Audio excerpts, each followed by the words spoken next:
2015 was an exciting year for the city of Grandview. In fact, many people consider 2015 to be the turning point in the city's history. Not only does the city have progressive leadership coming from Mayor Leonard Jones and the members of the Board of Aldermen, but also the city leadership is strong as well under the very able leadership and guidance of Corey Smith, the city administrator. Several things we're proud about. I think one of which has to be mentioned is the soccer complex. The announcement of the Gateway Village project, a nearly $500 million project, a state-of-the-art project that will actually serve not only a destination for the city of Grandview in this region, but really for the country.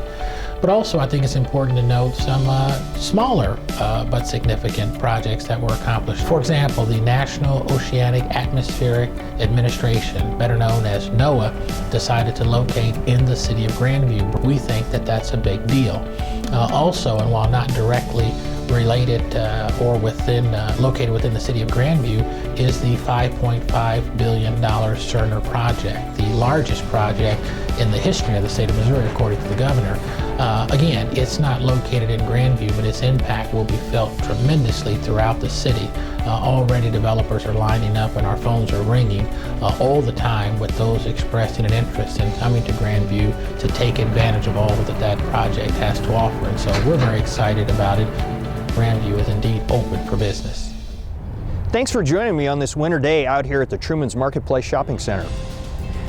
Where we are standing was originally part of the Truman farmstead that Harry Truman worked as a young boy. In the late 1950s, this ground was developed into the Truman Corner Shopping Center and dedicated by President Truman himself at the grand opening. How fitting it is that we stand here today to witness the rebirth of the shopping center as Truman's Marketplace through an investment of almost $76 million. As you can see, the developer is working to strategically reuse the existing retail space so that new tenants such as Burlington, Petco, TJ Maxx, Five Below, Shoe Carnival, Ross Dress for Less, and others can open for business. Other existing tenants that are to stay in the new center, such as Price Chopper, are undergoing a transformation to modernize their tenant space to meet today's customer demands. Other developers are working to bring new buildings and tenants to the outlots along the I-49 West Frontage Road and Blue Ridge Boulevard. This development took many long hours and dedication by many to ensure that it came to fruition and that it will be an asset to the city. At the same time Truman's Marketplace was getting ready to take off, staff was busy working to make sure other projects got through the plan review stage and into construction. Some of these projects included the warehouse expansion at Sotc Corporation on Botts Road, the warehouse expansion at Eurotool on Botts Road, the Burger and Brown expansion on 142nd Street, the Pryor Products expansion on 139th Street, the warehouse and office space expansion for Cartwright Companies on Cartwright Avenue, the South Point Business Park platting and development, which coincidentally took only 41 days from the first meeting with the developer to approval by the Board of Aldermen for construction. And last but not least, the NOAA facility, which is located in the South Point Business Park. To give you an idea of some of the activity level that's been going on in community development in the last year, consider this. We issued 1,013 building permits of all types. The value of permitted construction was over $41 million, and we completed 2,550 inspections. My name is Jamal Umut Gangor. I'm the finance director, aka Bean Counter, for City of Grandview, Missouri. This is one of our offices here. It's one of the busiest season of the year. We're collecting property taxes and business licenses. Finance department consists of several areas. We have financial analysis, we have accounting, we have department of motor vehicles. We do also have our administration area.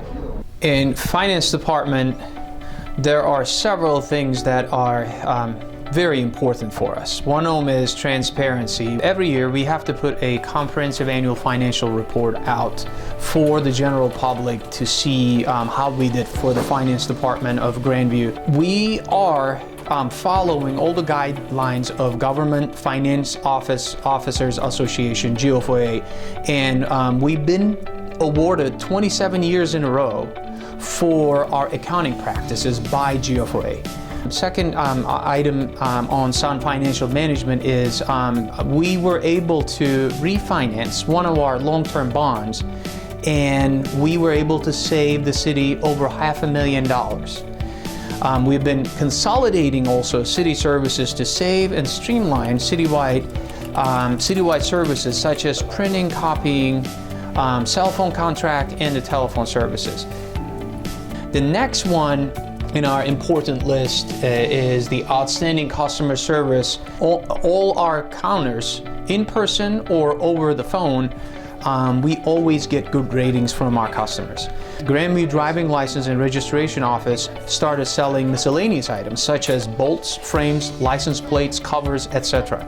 For convenience of our customers, these are readily available. As a matter of fact, we even loan screwdrivers so that the drivers can put these on their vehicles. We also activated drive-through and drop boxes for our customers' convenience.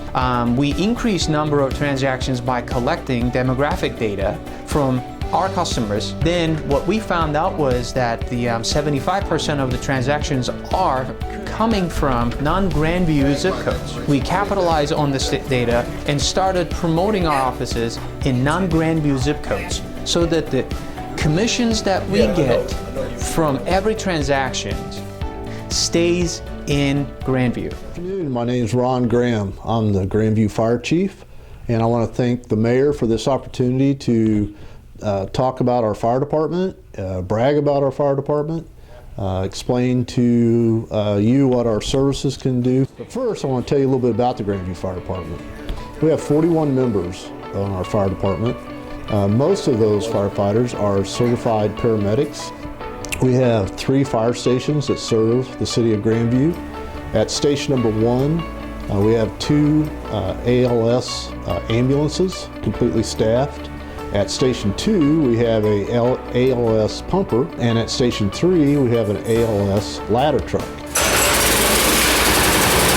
Grandview's a very busy department. We run about 3,500 calls a year. That number keeps rising. One of the things that we're working very hard is we want to work with our business community. I'm going to be introducing Lou Austin, and he will explain the services that we provide in that area.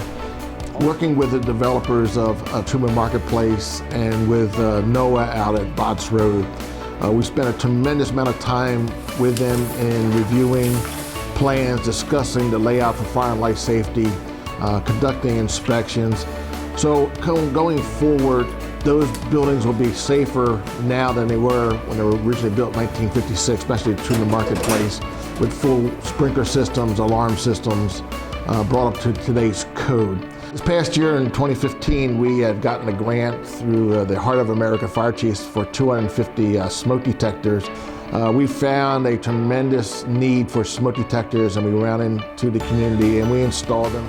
I want to brag about our firefighters. They're very involved in the community. We have a program that was a pilot program last year. It's called the Lunch Buddy program. And at one of our elementary schools, every Thursday, our firefighters went and had lunch with a group of students. We did that at one of the schools last year. It was a big hit. So we expanded that this year. Now we're doing it at every elementary school in Grandview. The other thing I want to brag about is our firefighters have collected coats for the coat drive, for the Grandview Assistance Program. We've filled up an ambulance with food for the Grandview Assistance Program. The guys are just continually trying to think of things to do for the community.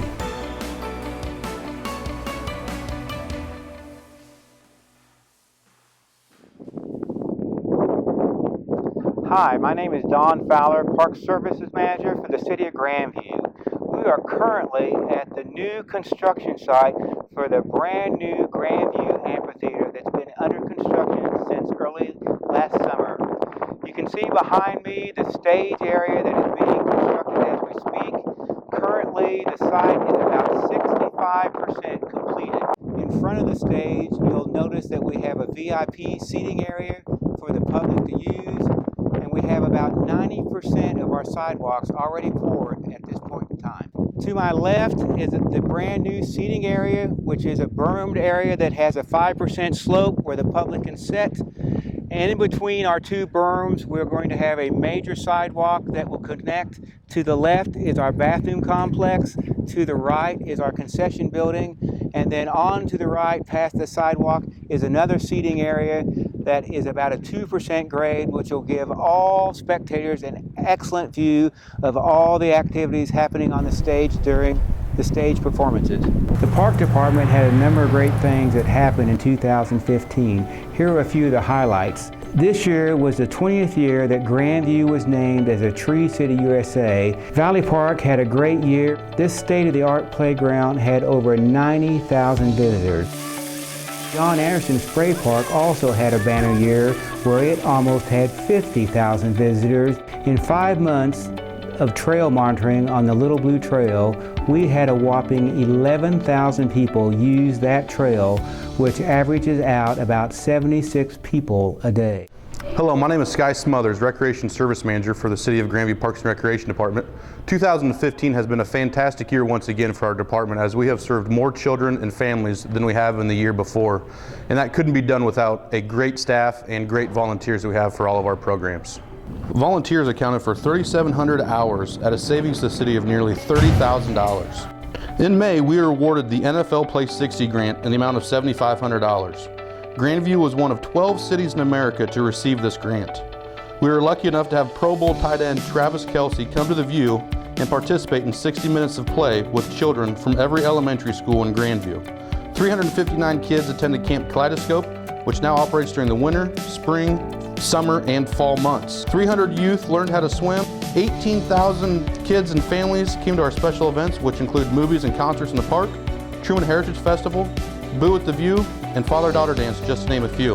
The fitness area also had over 70,000 users in the fitness, gymnasium, and rock wall areas, with over 19,000 participants taking our fitness classes. Our treadmills accounted for over 32,000 miles, which means that our members traveled around the world, literally, in 2015. Not only did the Aquatics Division instruct over 300 individuals how to swim, but they also supervised 45,000 people enjoying our indoor facility.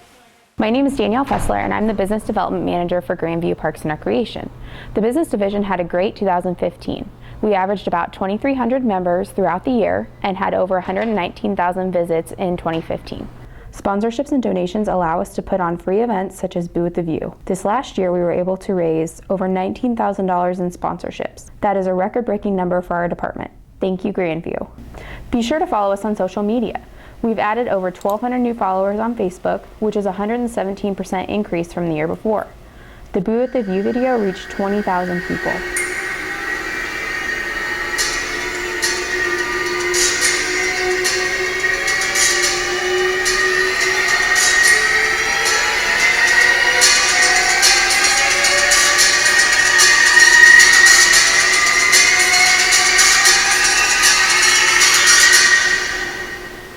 In August, we had 32,000 impressions on Twitter.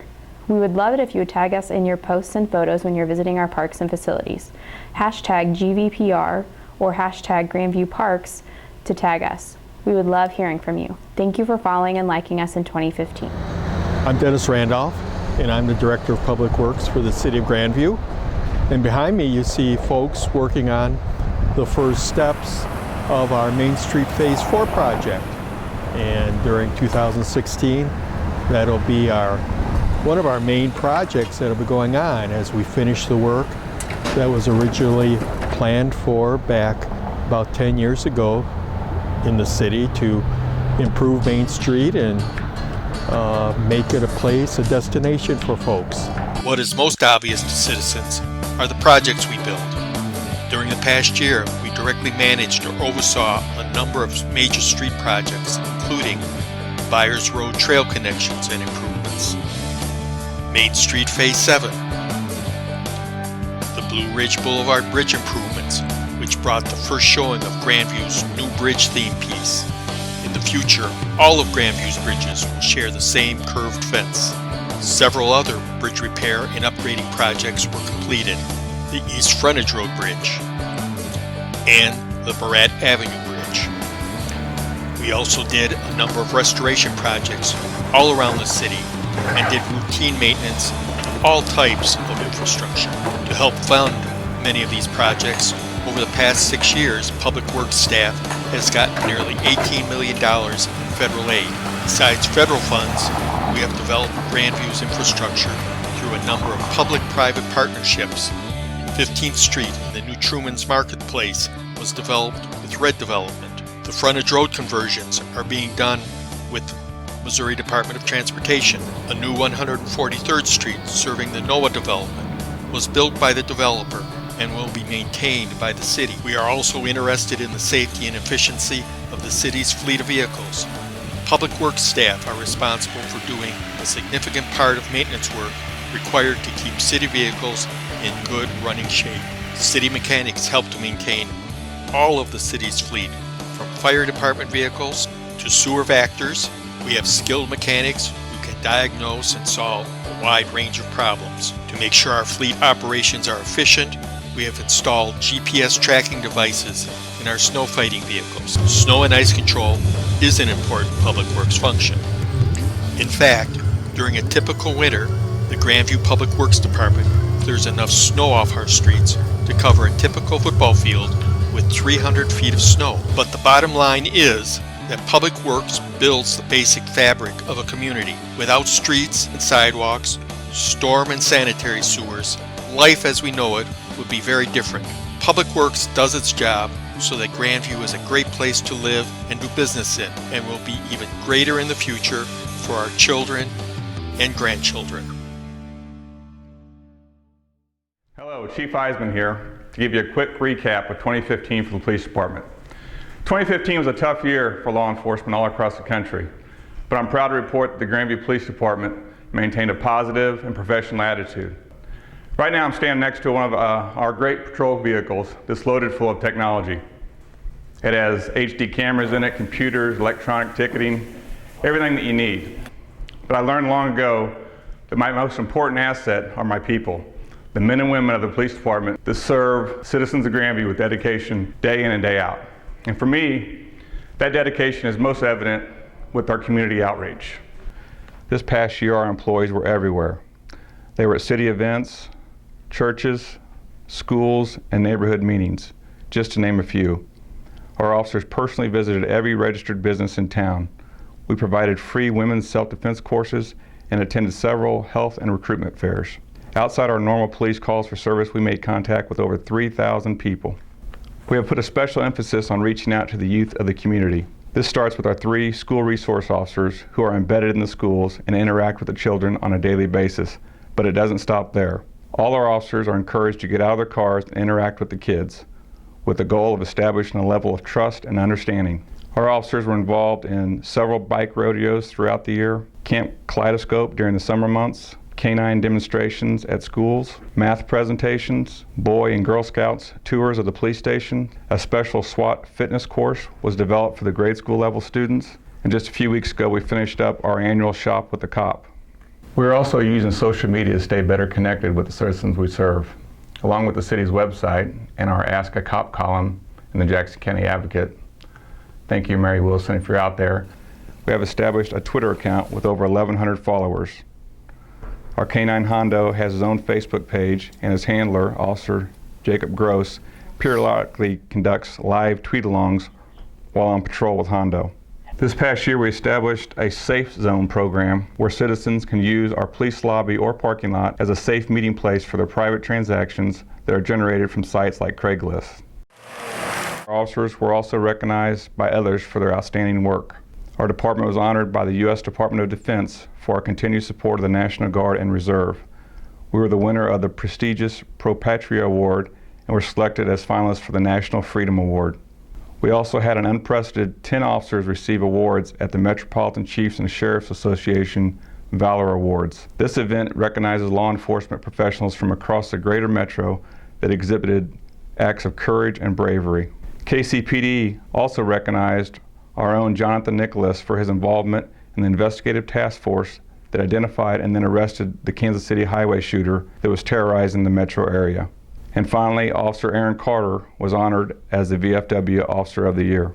Thanks to the overwhelming citizen support with the passage of the Public Safety Bond Package, we were able to complete a significant capital project this past year with the Communications Center. She said no. I think she's calling our 911. We transitioned to the metro-wide P25 digital radio system. This system serves not only the police department, but the fire department, Public Works, Parks and Rec, and community development. It allows us to be interoperable with agencies in 6 surrounding counties and connects us with over 28,000 radio users. And finally, let's not forget about one of our primary functions, and that is the reduction of crime. Since 2010, our major crime in Grandview has been reduced 18%, and we will continue to make further reduction an essential goal for us. In closing, I want to tell you that I'm honored to serve as your police chief. I encourage all citizens to walk toward the badge. Get involved in your homeowners association, your schools, your churches, and yes, the police department. Come by the police station, ask for a tour, or ride with one of our officers in the patrol car. It doesn't cost a penny, and our doors are always open. Grandview's story has not been completely written. The future of our city has great promise, but we all need to work together to achieve success. Thank you for your continued support, and stay safe.